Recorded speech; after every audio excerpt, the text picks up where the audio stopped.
अस्सलाम वालेकुम dear student, welcome to my YouTube channel M K bright chemistry. Student, आज हम लोग जिस टॉपिक के ऊपर डिस्कशन करने जा रहे हैं वो है इलेक्ट्रॉन अफिनिटी, यानी कि एक एटम के अंदर इलेक्ट्रॉन को एक्सेप्ट करने की चाहत। ये मतलब है इसका इलेक्ट्रॉन अफिनिटी का ये मतलब है। अब इसकी डेफिनेशन क्या है?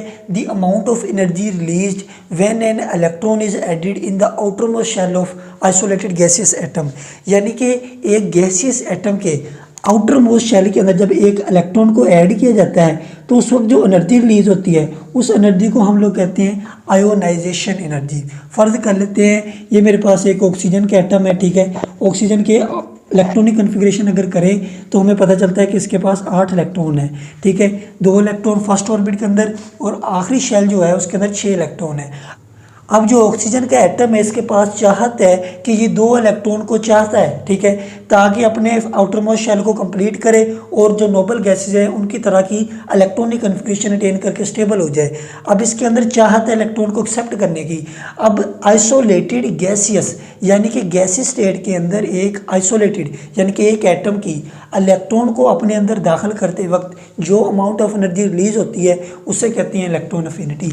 अब जारी बात है जब दूसरा इलेक्ट्रॉन इधर आएगा, यानी कि फर्ज कर लेते हैं कि अब इस इलेक्ट्रॉन को हम लोगों ने इधर लेकर आना है, 2 चीज़ों को आपस में मिला रहे हैं तो एनर्जी रिलीज होती है। जो मैग्नेट है, मैग्नेट को अगर आपस में मिलाएंगे तो साउंड पैदा होगा। साउंड क्या है? ठीक है, एनर्जी है, ठीक है।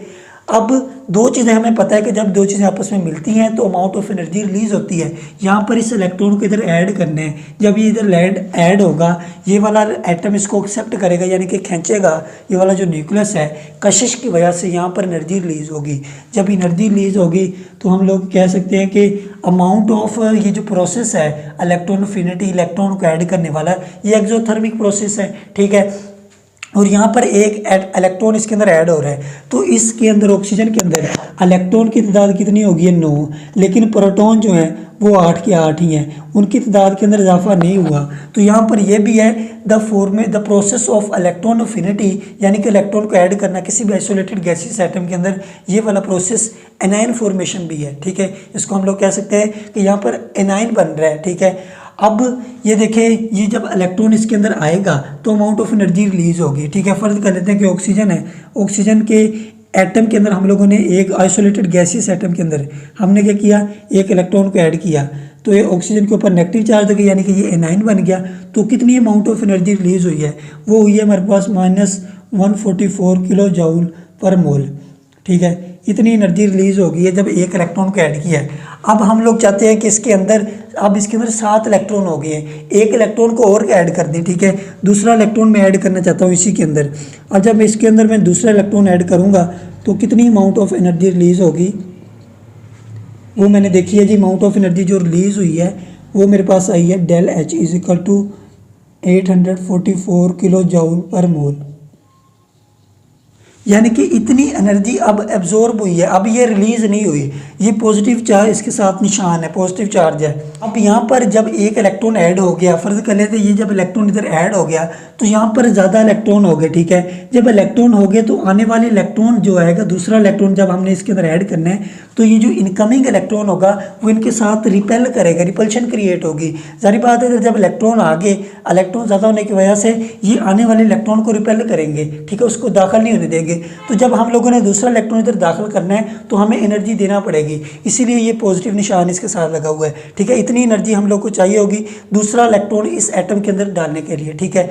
तो फर्स्ट यानी कि जब इलेक्ट्रॉन ऐड हुआ वो प्रोसेस है एक्सो, लेकिन सेकंड या थर्ड, तो जब सेकंड या थर्ड इलेक्ट्रॉन को ऐड करना चाहेंगे तो उस वक्त अमाउंट ऑफ एनर्जी अब्जॉर्ब होगी, हमें एनर्जी देना पड़ेगी, ठीक है। वजह मैंने आपको बता दी क्योंकि जब दूसरा इलेक्ट्रॉन आप एक और इलेक्ट्रॉन को ऐड करोगे तो आने वाले इलेक्ट्रॉन को रिपेल करेंगे जो ऑलरेडी उधर इलेक्ट्रॉन मौजूद होंगे, जिसकी वजह से अमाउंट ऑफ एनर्जी अब्जॉर्ब होगी, अमाउंट ऑफ एनर्जी हमें देना पड़ेगी, ठीक है। लोगों ने याद रखना है कि जो थर्ड एनर्जी होगी ना, थर्ड इलेक्ट्रॉन अफिनिटी, वो सबसे ज़्यादा, सेकेंड 1 से ज़्यादा, ठीक है, ये वाला ऑर्डर होगा। अब देखते हैं इनके फैक्टर, कौन कौन से फैक्टर हैं जो इलेक्ट्रॉन अफिनिटी को अफेक्ट करते हैं। सबसे पहला जो फैक्टर है न्यूक्लियर चार्ज।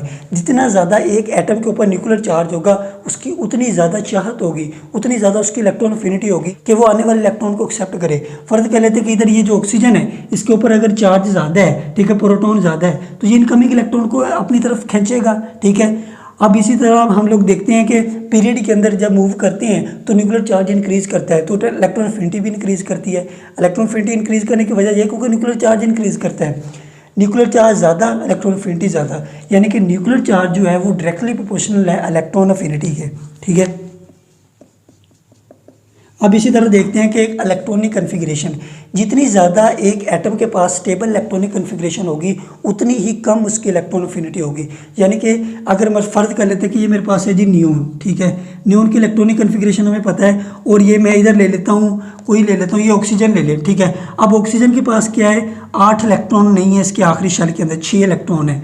अब इधर नियोन है, नियोन की इलेक्ट्रॉनिक कन्फिग्रेशन के लिए 1s2 2s2 2p6, यानी कि इसकी आखिरी ऑर्बिट के अंदर 8 इलेक्ट्रॉन हैं। अब इसकी इलेक्ट्रॉनिक कन्फिग्रेशन स्टेबल है नियोन की, लेकिन जो ऑक्सीजन है इसकी इलेक्ट्रॉनिक कन्फिग्रेशन स्टेबल नहीं है, तो इसकी ज़्यादा चाहत होगी इलेक्ट्रॉन को एक्सेप्ट करने की, उसकी नहीं होगी। ठीक है, तो यहाँ पर हमें पता चल गया कि इलेक्ट्रॉनिक कन्फिग्रेशन अगर स्टेबल है तो वो उसकी इलेक्ट्रॉन एफिनिटी बहुत ज़्यादा कम होगी। ठीक है, इसी तरह अगर इलेक्ट्रॉन एफिनिटी और इसी तरह अगर एटम की जो इलेक्ट्रॉनिक कन्फिग्रेशन है वो या ना तो हाफ फील्ड है ना फुल फील्ड है, यानी कि उसका आखिरी शेल ना तो फुल फील्ड है ना हाफ फील्ड है, तो उसके अंदर चाहत होगी इलेक्ट्रॉन एफिनिटी यानी कि इलेक्ट्रॉन को ऐड करने की। अब इसके बाद देखते हैं number of shell.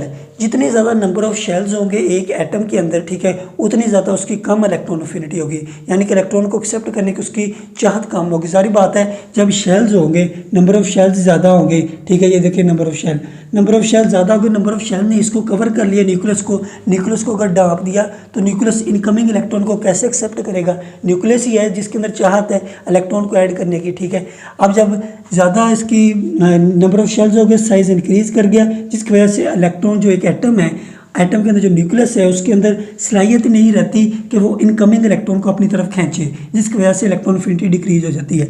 Number of shells inversely proportional है किसके, इलेक्ट्रॉन एफिनिटी के।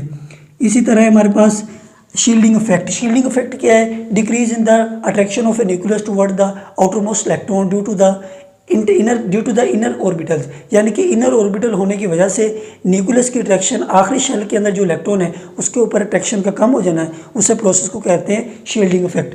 अब ज़्यादा शेल होंगे, ज़्यादा साइज़ होगा, ठीक है, जिसकी वजह से जो एक न्यूक्लियस है उसकी गिरफ्त आखिरी शेल के अंदर जो इलेक्ट्रॉन है वो कम होगी, जिसकी वजह से हम लोग ये कह सकते हैं कि शील्डिंग इफेक्ट ज़्यादा, इलेक्ट्रॉन एफिनिटी उतनी कम होगी। ठीक है, इलेक्ट्रॉन की चाहत उतनी कम होगी। ये तो थे चंद एक फैक्टर्स। अब हम लोग देखते हैं कि ट्रेंड, इलेक्ट्रॉन एफिनिटी का ट्रेंड क्या है along a period and along a group. जी स्टूडेंट, अब हम लोग देखते हैं कि ट्रेंड, इलेक्ट्रॉन एफिनिटी का ट्रेंड क्या है अलोंग अ पीरियड।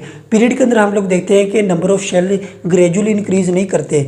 जब हम लोग पीरियड में मूव करते हैं from left to right in a periodic table, तो नंबर ऑफ शेल इंक्रीज नहीं करते, न्यूक्लियर चार्ज इंक्रीज करता है। अब अगर न्यूक्लियर चार्ज इंक्रीज करा तो न्यूक्लियस के अंदर जो अट्रैक्शन होगी आउटर मोस्ट इलेक्ट्रॉन के ऊपर वो ज़्यादा होगी, या दूसरा अगर इनकमिंग इलेक्ट्रॉन के ऊपर बात करें वो भी ज़्यादा होगी। तो यहाँ से हमें पता चल गया कि पीरियड के अंदर जब हम लोग मूव करते हैं तो इलेक्ट्रॉन एफिनिटी इंक्रीज करती है, बिकॉज इलेक्ट्रॉन जो न्यूक्लियस के ऊपर चार्ज होता है वो ग्रेजुअली इंक्रीज करता है। नंबर ऑफ शेल डिक्रीज होते हैं, number of shell gradually increase नहीं करते, शील्डिंग इफेक्ट कम होता है, जिसकी वजह से जो न्यूक्लियस है उसकी चाहत इनकमिंग इलेक्ट्रॉन के ऊपर वो ज़्यादा होती है। In a period electron affinity increase करती है।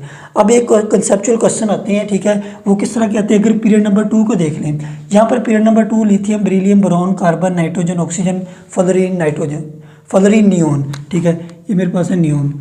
अब जब हम लोग ने ये इनकी इलेक्ट्रॉनिक कन्फिग्रेशन लिखी है, सबकी मैंने इलेक्ट्रॉनिक कन्फिग्रेशन लिखी है, हमने यही पढ़ा है कि पीरियड के अंदर जब हम लोग लेफ़्ट टू राइट मूव करते हैं तो इलेक्ट्रॉन एफिनिटी इंक्रीज करती है, यानी कि सबसे ज़्यादा चाहत नियोन के अंदर होगी, फिर इसके अंदर होगी, फिर इसके अंदर, फिर इसके अंदर, इस तरह, यानी कि ये वाला ऑर्डर होगा। ये हम लोगों ने बात की है। जब हम लोगों ने इनकी इलेक्ट्रॉनिक कन्फिग्रेशन ड्रा की, मैंने आपको बताया था कि आयोनाइजेशन एनर्जी के अंदर भी वो यही है ट्रेंड के, पीरियड के अंदर इंक्रीज करती है।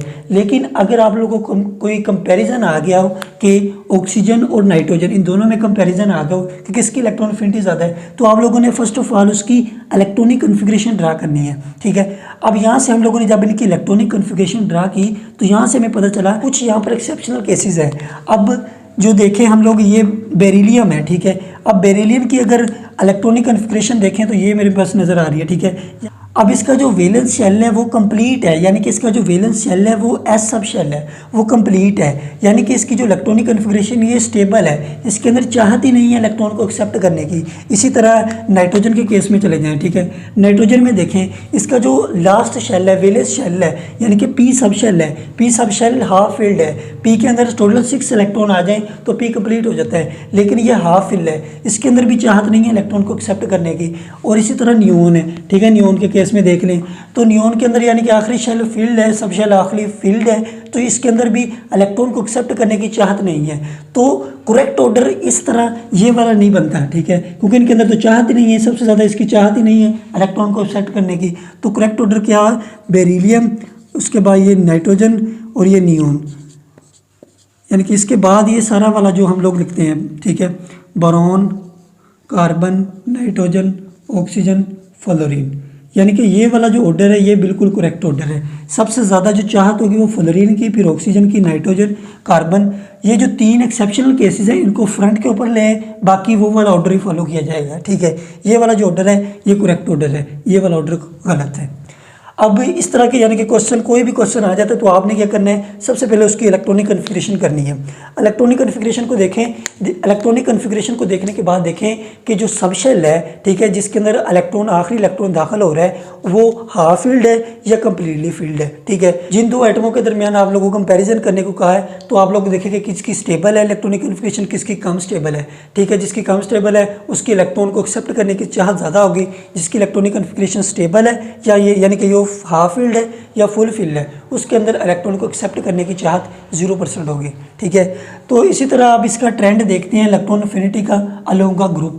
जब ग्रुप के अंदर हम लोग जाते हैं, हमने देखा है कि ग्रुप के अंदर number of shell gradually increase करते हैं, शील्डिंग इफेक्ट इंक्रीज करता है, जिसकी वजह से हम लोगों ने कह सकते हैं कि जो इलेक्ट्रॉन अफिनिटी है, इलेक्ट्रॉन को एक्सेप्ट करने की जो चाहत है इलेक्ट्रॉन के एटम के अंदर, वो वाली बहुत ज़्यादा कम हो जाती है।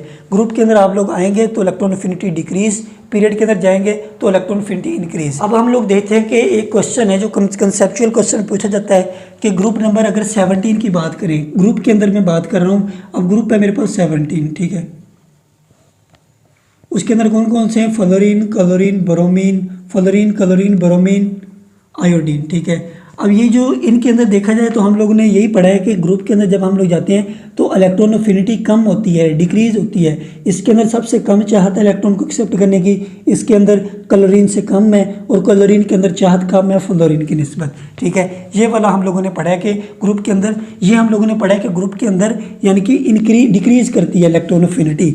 लेकिन यहाँ पर देखा गया है कि जो क्लोरीन है, क्लोरीन की इलेक्ट्रॉन को एक्सेप्ट करने की चाहत ज़्यादा है फ्लोरीन की निस्बत। ये तो उल्ट हो गया, यानी कि नीचे की तरफ आए तो कम होने चाहिए, लेकिन यहाँ पर ये जो दो हैं फ्लोरीन और क्लोरीन, इनमें देखा गया है कि क्लोरीन की ज़्यादा है, फ्लोरीन की कम है। अब इसकी रीज़न क्या है? अब रीज़न ये है कि क्लोरीन का जो साइज़ होता है वो बड़ा होता है फ्लोरीन की निस्बत। अब अगर हम लोग इनकी अगर साइज़ बनाएं, अब इनका अगर हम स्ट्रक्चर बनाएं तो देखें, ये मेरे पास है जी दूसरा, तीसरा और ये चौथा, यानी कि क्लोरीन हमें पता है कि 17 है, इसके अंदर आखिरी शेल के हमें पता है कि क्लोरीन के अंदर 17 इलेक्ट्रॉन होते हैं। इसी तरह अगर फ्लोरीन की बात कर लें तो फ्लोरीन का साइज़ इतना आता है, ठीक है, इसके अंदर 9 इलेक्ट्रॉन होते हैं। अब इसका साइज़ कम है, इसका साइज़ बड़ा है। जब इलेक्ट्रॉन को ऐड करना होता है हमने, यानी कि फ़र्ज़ कर लें इस इलेक्ट्रॉन को हमने इधर ऐड करना है, इधर 7 इलेक्ट्रॉन है, ठीक है। अब अगर इधर 7 इलेक्ट्रॉन है तो इधर स्पेसिस है इलेक्ट्रॉन को ऐड करने की, यानी कि जब हम इसको इलेक्ट्रॉन को इधर लेकर आएंगे तो इसका साइज़ इतना बड़ा है कि इलेक्ट्रॉन को अकोमोडेट किया जा सकता है, कि इलेक्ट्रॉन को इसके अंदर दाखिल किया जा सकता है। जब इसके इलेक्ट्रॉन को लेकर इधर आती हैं तो ये वाला इलेक्ट्रॉन के साथ इतनी रिपल्शन नहीं होती, ठीक है, या ज़्यादा रिपल्शन नहीं होती, जिसकी वजह से ये इलेक्ट्रॉन को इजीली ऐड किया जा सकता है। इस इलेक्ट्रॉन के, इस क्लोरीन के अंदर चाहत है इलेक्ट्रॉन को एक्सेप्ट करने की। लेकिन जब हम लोग इधर लेकर आते हैं इलेक्ट्रॉन को, ठीक है, यानी कि साइज़ इसका छोटा है, साइज छोटा होने की वजह से जब इलेक्ट्रॉन को इधर लेकर आते हैं इसके अंदर ऐड करने के लिए, तो इनकमिंग इलेक्ट्रॉन जहाँ पर जो ऑलरेडी मौजूद इलेक्ट्रॉन होते हैं उनके साथ रिपल्शन होती है उसकी, ठीक है, रिपेल करता है। जब रिपेल करता है, रिपेल करने की वजह से हम लोग ये कह सकते हैं कि ये इसका साइज़ कम है, साइज़ कम होने की वजह से रिपल्शन जनरेट हुई है। रिपल्शन की वजह से इसकी जो इलेक्ट्रॉन को एक्सेप्ट करने की चाहत है वो कम है, इसकी ज़्यादा है। तो यहाँ से हम लोगों को क्लियर हो गया कि इसके साइज़ बड़ा होने की वजह से इलेक्ट्रॉन इसके अंदर डालना, इसके अंदर दाखिल करना इलेक्ट्रॉन वो ज़्यादा ईजी है निस्बतन फ्लोरीन के। तो क्लोरीन की इलेक्ट्रॉन एफिनिटी ज़्यादा हुई फ्लोरीन की निस्बत। उम्मीद करता हूँ कि आपको आज के लेक्चर की समझ आई होगी। अगर इस टॉपिक के रिलेटेड कोई क्वेश्चन रह गया हो तो आप कमेंट सेक्शन में पूछ सकते हैं, या किसी पॉइंट की आपको समझ नहीं आई तो आप पूछ सकते हैं। हम अपने नेक्स्ट लेक्चर के अंदर इंशाल्लाह इलेक्ट्रॉन एक्टिविटी को डिस्कस करेंगे। तब तक के लिए अल्लाह हाफिज़।